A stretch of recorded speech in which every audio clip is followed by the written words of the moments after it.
a primeira carta do apóstolo João, capítulo 2, versículos 22 a 29. Eu lerei o texto, os irmãos acompanhem atentamente. 1 João, capítulo 2, versículo 22 a 29. Diz assim a palavra de Deus: quem é o mentiroso, senão aquele que nega que Jesus é o Cristo? Este é o anticristo, que nega o Pai e o Filho. Todo aquele que nega o Filho, esse não tem o Pai. Aquele que confessa o Filho, tem igualmente o Pai. Permaneça em vós o que ouvistes desde o princípio. Se em vós permanecer o que desde o princípio ouvistes, também permanecereis vós no Filho e no Pai. Esta é a promessa que Ele mesmo nos fez, a vida eterna. Isto que vos acabo de escrever é acerca dos que vos procuram enganar. Quanto a vós outros, a unção que dele recebeste permanece em vós, e não tendes necessidade de que alguém vos ensine, mas como a sua unção vos ensina a respeito de todas as coisas e é verdadeira e não é falsa, permanecei nele, como também ela vos ensinou. Filhinhos, agora pois permanecei nele, para que quando ele se manifestar, tenhamos confiança e dele não nos afastemos envergonhados na sua vinda. Se sabeis que ele é justo, reconhecei também que todo aquele que pratica a justiça é nascido dele. Senhor, fala, Pai, ao nosso coração nesta noite, através da tua palavra. Nós oramos em nome de Jesus. Amém.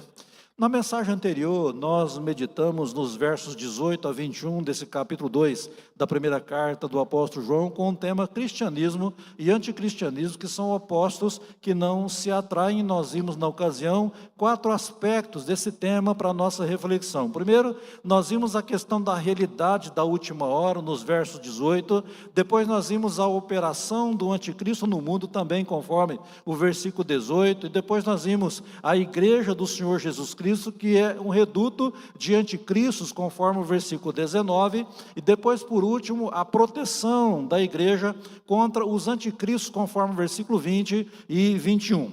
Hoje nós vamos meditar nessa segunda e última parte desse tema, nessa noite, baseados nesses versos que nós lemos nesse capítulo 2, verso 22 até o verso 29, nós vamos pensar, portanto, em 2 aspectos desse tema que nós encontramos nesses versículos, também em outros textos das Escrituras, para a nossa meditação na palavra de Deus nessa noite. O primeiro aspecto que eu gostaria de compartilhar com todos nesta noite é a natureza e o efeito das heresias do anticristianismo.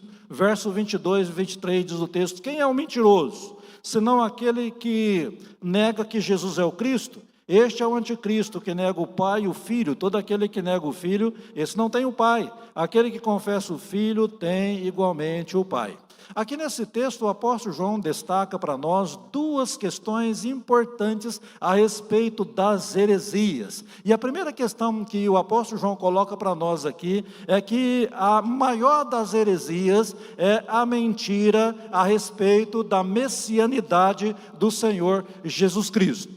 Nós aprendemos pela palavra de Deus que o Senhor Jesus Cristo, Ele é o Messias, Ele é o Cristo. E a palavra Messias na língua hebraica significa o ungido de Deus. E a palavra Cristo na língua grega significa também o ungido de Deus, aquele que foi escolhido pelo Pai para realizar na cruz a obra da nossa redenção.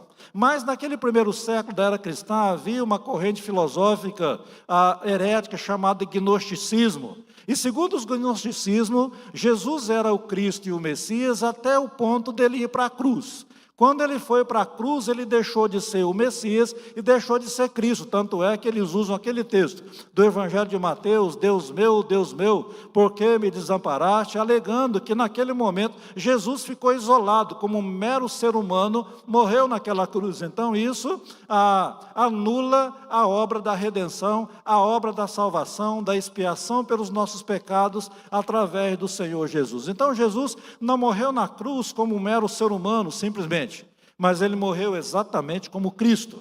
Ele morreu na cruz exatamente como nosso Messias Redentor. E para o apóstolo João, o escritor dessa carta, não há meio termo quando se trata da questão teológica, da questão doutrinária, porque para o apóstolo João a verdade é verdade e a mentira é mentira, conforme o verso 21, não vos escrevi porque não saibais a verdade, antes porque a sabeis e porque mentira alguma jamais procede da verdade. O apóstolo João, que escreveu essas 3 cartas aqui ao final do Novo Testamento, ele escreveu também o seu evangelho aqui no Novo Testamento, e ele traz no seu evangelho também as palavras do próprio Senhor Jesus Cristo, lá em João capítulo 7, versículos 16 e 17, quando o Senhor Jesus diz: o meu ensino não é meu, e sim daquele que me enviou. Se alguém quer fazer a vontade dele, conhecerá a respeito da doutrina, se ela é de Deus ou se eu falo por mim mesmo. Com essas palavras do Senhor Jesus, em João, nós aprendemos que não há como fazer a vontade de Deus sem conhecer a doutrina de Deus e obedecer à doutrina de Deus, sem conhecer a palavra de Deus e obedecer à palavra de Deus. Os hereges, os mentirosos, eles não fazem a vontade de Deus, e pior que isso, eles levam outros também a não fazer a vontade de Deus. Eles caminham em direção ao abismo, mas levam outras pessoas para o abismo também, juntamente com eles. João havia falado sobre 2 mentiras básicas dos hereges. Primeiro, ele alega que é mentiroso aquele que diz que tem comunhão com Deus, mas ele anda nas trevas, conforme o capítulo 1, versículo 6. Se dissermos que mantemos comunhão com ele e andamos nas trevas, mentimos e não praticamos a verdade. Em segundo lugar, João mostra que é mentiroso aquele que diz que conhece a Deus, mas não guarda os mandamentos de Deus, conforme o capítulo 2, o versículo 4. Aquele que diz eu o conheço e não guarda os seus mandamentos é mentiroso e nele não está a verdade. O falso ensino dos que deixaram a igreja é agora revelado pelo apóstolo João, porque eles negavam que Jesus é o Cristo e que Jesus é o Messias Redentor. E assim então o apóstolo João aponta uma terceira mentira básica dos hereges, quando ele ensina que é mentiroso por excelência aquele que nega que Jesus Cristo é o Cristo. Versículo 22, quem é o mentiroso? Senão aquele que nega que Jesus é o Cristo. Este é o anticristo que nega o Pai e o Filho. Então essa é a mentira das mentiras. Este é o suprassumo da mentira, porque é uma mentira arquitetada, elaborada de forma sagaz pelo espírito do anticristo, conforme o capítulo 4, o versículo 3, e diz assim: todo espírito que não confessa Jesus não procede de Deus, pelo contrário, este é o espírito do anticristo, a respeito do qual tendes ouvido que vem e presentemente já está no mundo. 2 João, versículo 7 também, ele diz nesse texto: porque muitos enganadores têm saído pelo mundo fora, os quais não confessam Jesus Cristo vindo em carne. Assim é o enganador e o anticristo. Falecido teólogo John Stott, ele disse certa vez: a teologia dos hereges não é apenas defeituosa, ela é diabólica. A teologia dos hereges não é apenas defeituosa, ela é diabólica. A natureza diabólica da heresia é exatamente negar a encarnação de Cristo, é negar o Natal, é negar o nascimento do Messias, é negar a sua morte, é negar a sua ressurreição, é negar a sua morte expiatória na cruz do Calvário.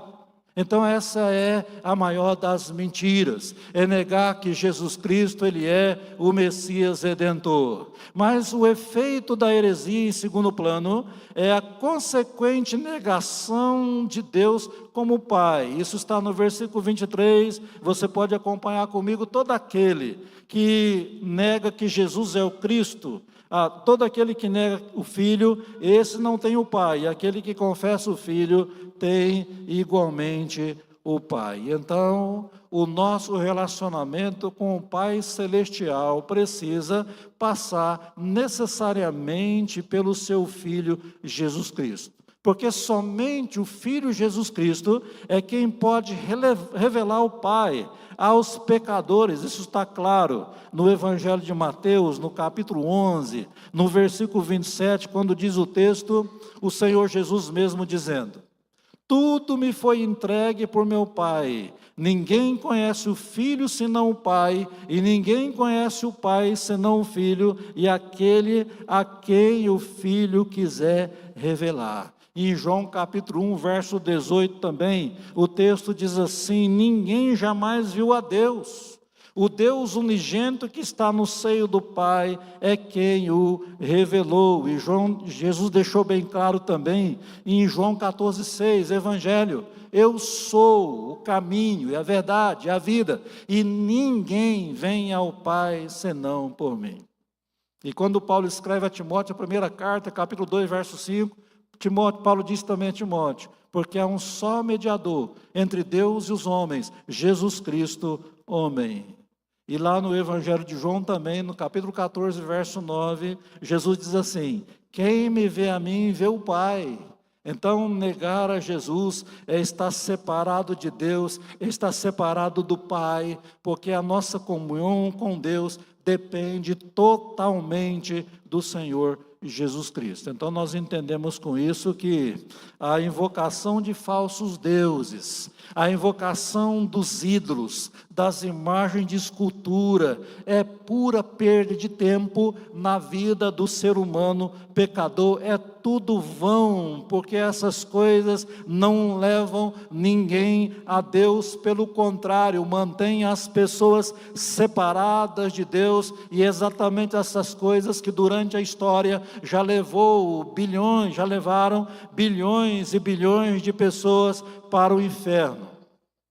Nós não podemos ter comunhão com aqueles que negam as verdades da fé cristã esboçadas no Evangelho, na palavra de Deus. E Paulo, em 2 Coríntios, capítulo 6, verso 14 a 16, ele deixa isso muito claro para nós, quando Paulo escreve: não vos ponhais em julgo desigual com os incrédulos, porquanto que sociedade pode haver entre a justiça e a iniquidade, ou que comunhão da luz com as trevas, que harmonia entre Cristo e o maligno, ou que união do crente com o incrédulo, que ligação há entre o santuário de Deus e os ídolos, porque nós somos santuário do Deus vivente, como ele próprio disse: habitarei e andarei entre eles, serei o seu Deus, e eles serão o meu povo. Então não há unidade fora da verdade absoluta da palavra de Deus.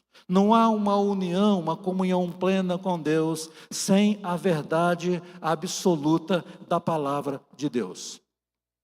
No século XIX viveu na Inglaterra um filósofo famoso chamado David Hume. Acontece que David Hume ele era ateu declarado e convicto. George Whitefield era o grande pregador na Inglaterra naqueles tempos. E quando George Whitefield ia para algum lugar para pregar a palavra de Deus, as multidões se aglomeravam para ouvir o grande pregador Whitefield. Mas David Hume foi convidado para ouvir a pregação de Whitefield. E quando ele estava dirigindo para o local onde Whitefield ia pregar, alguém disse para David Hume: escuta, mas o senhor é ateu, o senhor não crê em Deus, como é que o senhor está indo para ouvir a pregação de Whitefield? E ele se voltou para aquela pessoa e disse: olha, eu não creio, mas ele crê. Eu não creio, mas ele crê. Então nós entendemos com isso que até um ateu convicto se dispõe a ouvir aqueles que creem piamente em Deus e na verdade absoluta da palavra de Deus. Nós não podemos nada contra a verdade, senão a bem da própria verdade. Foi o que Paulo escreveu em 2 Coríntios 13, no versículo 13. Até um ateu se dispõe, portanto, a ouvir a palavra de Deus da boca daqueles que creem piamente na verdade absoluta da palavra de Deus. Nós não podemos jamais desprezar a palavra de Deus. Hoje, segundo domingo de dezembro, nós comemoramos o dia da Bíblia, portanto, uma ocasião muito especial para pensarmos sobre a palavra de Deus como verdade absoluta e que nós devemos abraçar, devemos amar, devemos ler, estudar, aprender, obedecer, viver, praticar a palavra de Deus na nossa vida. Onde a verdadeira teologia da palavra de Deus é desprezada, a vida cristã ela entra em colapso, ela entra em falência. Infelizmente, há um desprezo pela pregação hoje da verdadeira teologia da palavra de Deus por parte de muitas igrejas nos nossos dias. E assim nós vivemos um analfabetismo bíblico generalizado no Brasil e pelo mundo afora, porque igrejas e muitas denominações acolhem as mais diversas heresias sem nenhum senso crítico, como se fossem avestruzes engolindo, comendo e engolindo tudo o que vem pela frente. Um pastor renomado, grande pregador, conferencista internacional, que agora infelizmente ensina que a Bíblia está ultrapassada. E esse mesmo pastor hoje continua pastoreando a sua igreja local, cheia de fiéis que aderiram a esta terrível heresia do seu pastor. Há poucos dias eu vi na internet uma pastora gay sendo consagrada a apóstola. Olha que absurdo. Uma pastora gay sendo consagrada pela sua igreja para ser apóstola. Reverendo Hernandes Dias Lopes diz o seguinte: as pessoas não querem aprender doutrina, querem apenas relacionamentos. As pessoas não querem aprender doutrina, elas querem apenas relacionamentos. E assim as igrejas se tornam meros clubes sociais, infestados das mais terríveis heresias que se possa imaginar. Agora, veja o que Paulo nos alerta quando ele escreve a Timóteo, na segunda carta, no capítulo 4, versículo 1 até o versículo 4, da segunda carta que Paulo escreve a Timóteo, capítulo 4, verso 1 a 4. Veja o que Paulo escreve a Timóteo. Conjuro-te perante Deus e Cristo Jesus, que há de julgar vivos e mortos, pela sua manifestação e pelo seu reino. Prega a palavra, insta, quer seja oportuno, quer não, corrige, repreende, exorta com toda longanimidade e doutrina, pois haverá tempo em que não suportarão a sã doutrina, pelo contrário, cercar-se-ão de mestres segundo as suas próprias cobiças, como que sentindo coceira nos ouvidos, e se recusarão a dar ouvidos à verdade, entregando-se às fábulas. Então nós vimos até aqui, nessa mensagem, a natureza e o efeito terrível das heresias.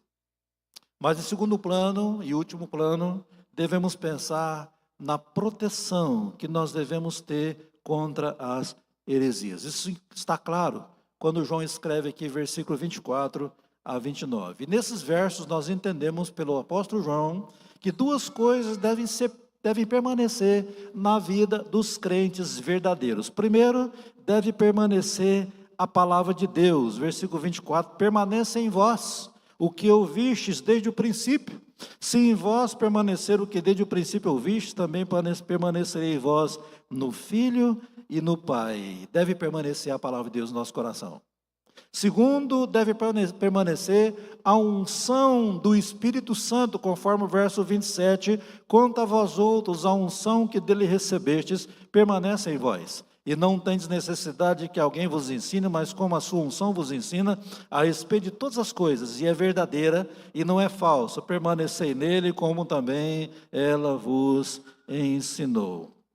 E duas marcas também devem permanecer nos crentes verdadeiros. Além de permanecer a palavra, permanecer a unção do Espírito, duas coisas devem permanecer e prevalecer na vida dos crentes verdadeiros. Primeiro, a esperança da segunda volta, da segunda vinda do Senhor Jesus, o verso 28, filhinhos. Agora, pois, permanecei nele, para que quando ele se manifestar, tenhamos confiança e dele não nos afastemos envergonhados na sua vinda. E também deve permanecer em nós, os crentes verdadeiros, a prática da justiça, conforme o verso 29. Se sabeis que ele é justo, reconhecei também que todo aquele que pratica a justiça é nascido dele.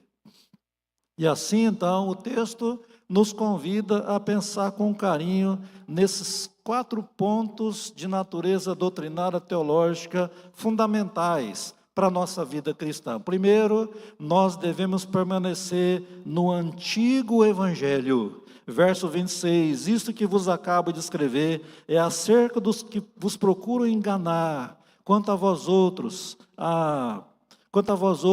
a unção que ele recebeste permanece em vós, e não tendes necessidade que alguém vos ensine, mas como a sua unção vos ensina, a respeito de todas as coisas é verdadeira e não é falsa. Permanecei nele, como também ela vos ensinou. No versículo 24, João menciona a expressão, o que ouvistes desde o princípio.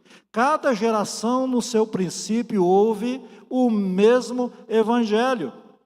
Por exemplo, no início da minha própria geração, eu ouvi esse mesmo evangelho, porque alguém me pregou essa palavra quando eu tinha lá meus 9, 10 anos de idade.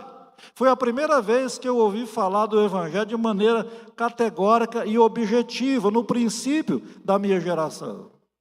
E hoje, com 64 anos, eu continuo pregando, mas também ouvindo esse mesmo o evangelho. O evangelho, ele não mudou e nunca vai mudar. Essa ideia de atualizar a Bíblia é uma ideia demoníaca. Não procede de Deus, mas procede de Satanás. Nós cristãos, nós não podemos jamais ser liberais ao ponto de entender, de conceber a ideia de que a Bíblia está ultrapassada e ela precisa ser atualizada. Nós devemos nos manter sempre conservadores na nossa teologia fundamentada na antiga e porém atual palavra de Deus. Ela é antiga, mas ela é atual ao mesmo tempo. Mateus 24, 35, Jesus diz: passará o céu e a terra, mas as minhas palavras não passarão. Então, mais uma vez, lembrando, hoje, segundo domingo de dezembro, nós comemoramos o dia da Bíblia. E nós já comemoramos inúmeras vezes o dia da Bíblia.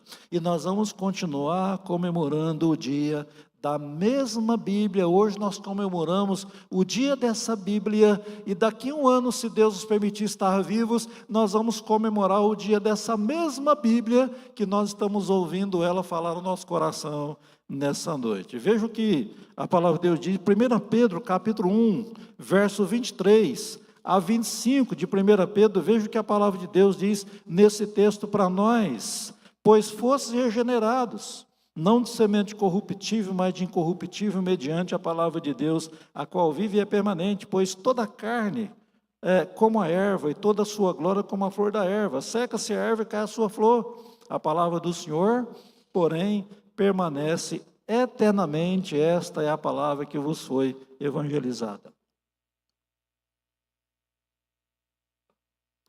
E a melhor maneira de comemorarmos o dia da Bíblia é permanecermos fiéis à Bíblia. A melhor maneira de comemorarmos o dia da Bíblia é permanecermos fiéis à Bíblia. Segundo, nós devemos permanecer na unção do Espírito Santo, conforme já lemos no versículo 27. A permanência na palavra de Deus e na unção do Espírito Santo trazem o devido equilíbrio na nossa vida espiritual. Nós não podemos valorizar a permanência na palavra de Deus e, por outro lado, desprezar a unção do Espírito na nossa vida, ou vice-versa. Martin Lloyd-Jones escreveu o livro A Teologia do Espírito Santo, e ele diz naquele livro que a teologia sem a unção é legalismo, e a unção sem a teologia é fanatismo.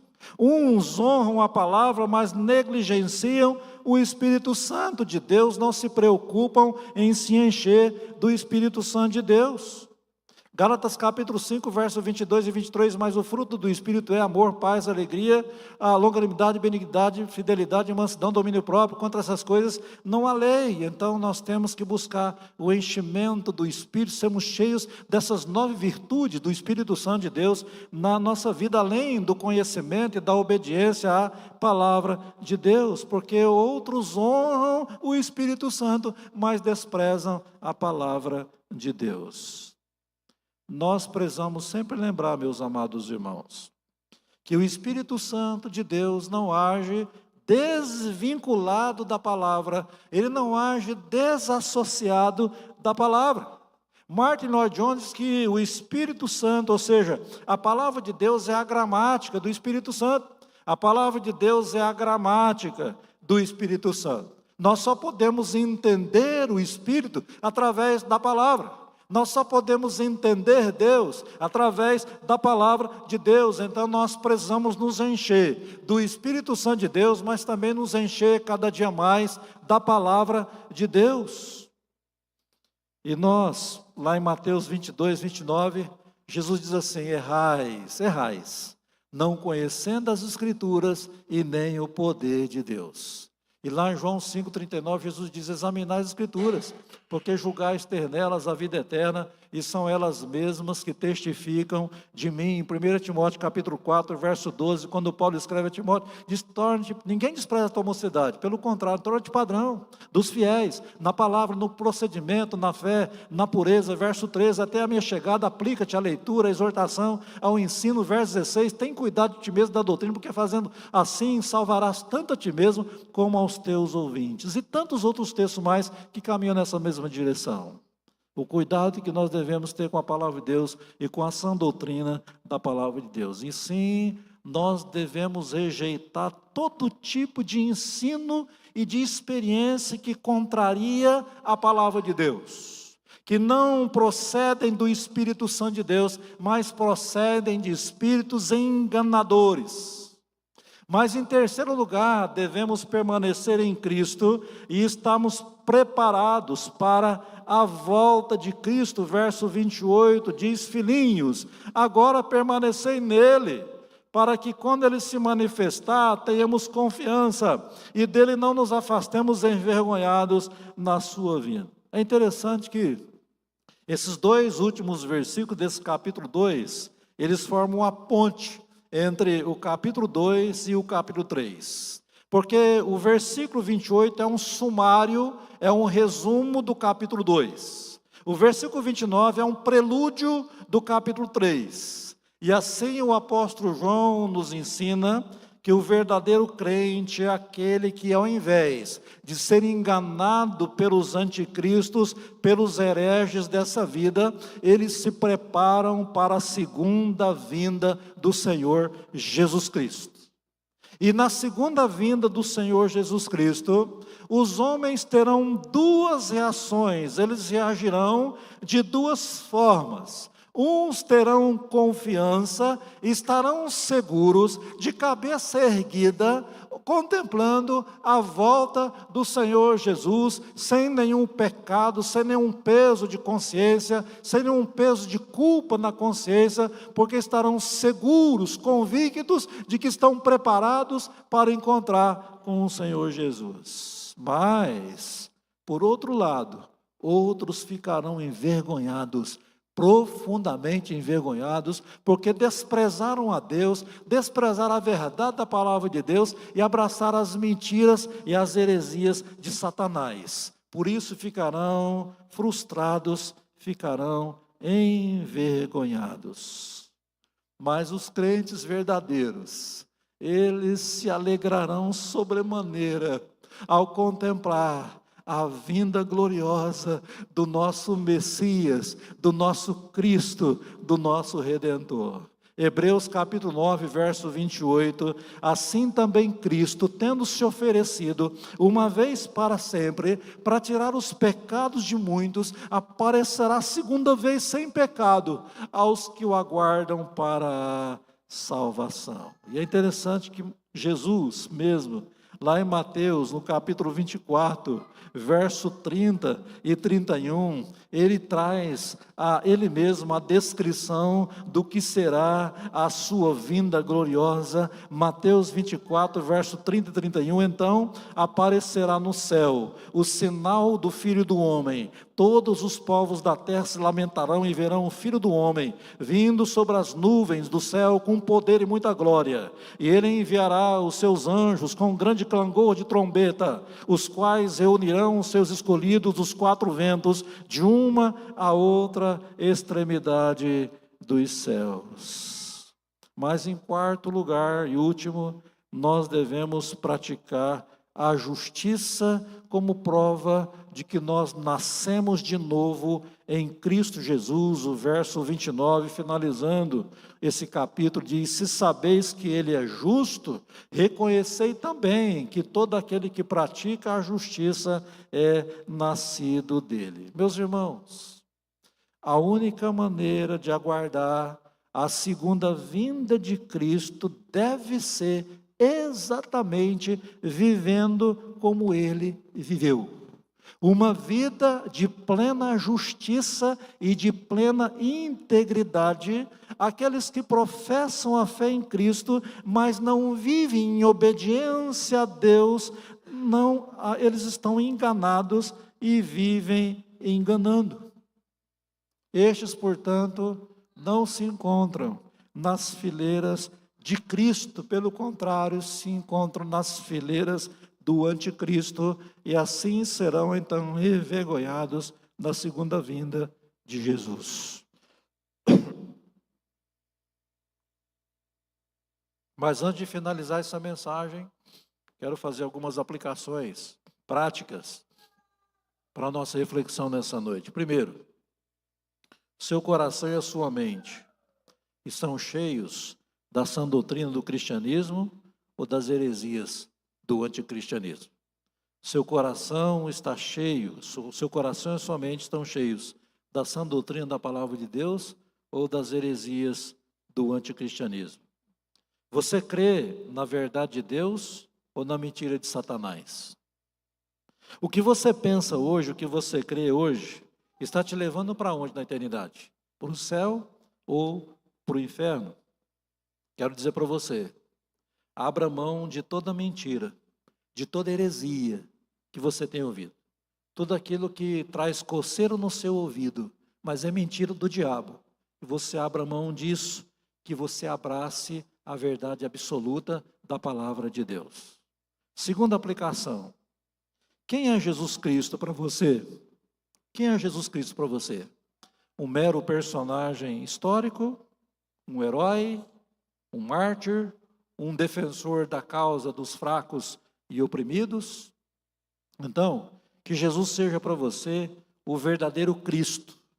Ele seja para você o Messias Redentor, o teu Salvador. Então, que você creia tão somente nele para a salvação da sua alma. Terceira e última aplicação. Se você já crê na verdade, proteja-se contra a mentira.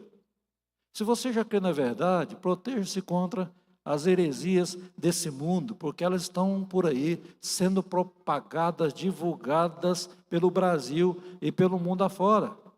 Então eu recomendo para você, continue lendo, continue ouvindo, continue estudando, pesquisando, meditando na palavra de Deus.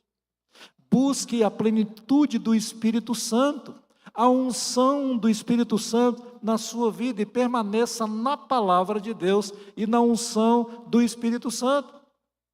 Cuidado com as novidades doutrinárias que aparecem por aí, elas são perigosíssimas. Então permaneça no antigo evangelho e assim você estará com certeza preparado para a volta de Jesus. Concluindo então, cristianismo e anticristianismo são dois opostos que nunca se atraem.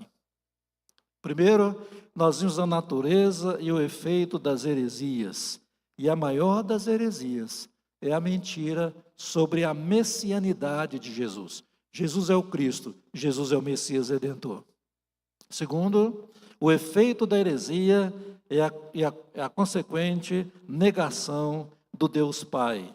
Em segundo e último lugar, vimos a proteção contra as heresias. Primeiro, nós devemos permanecer no antigo evangelho. Nós devemos permanecer na unção do Espírito na nossa vida. Nós devemos permanecer em Cristo e estarmos preparados para a sua volta. E nós devemos praticar a justiça como prova de que nós somos novas criaturas. Não permanecemos mais nesse mundo pecaminoso. Não vivemos agora nos caprichos do velho homem do pecado, mas somos novas criaturas em Cristo Jesus, para viver em Cristo Jesus e para a glória de Cristo Jesus, que nos abençoe. Amém.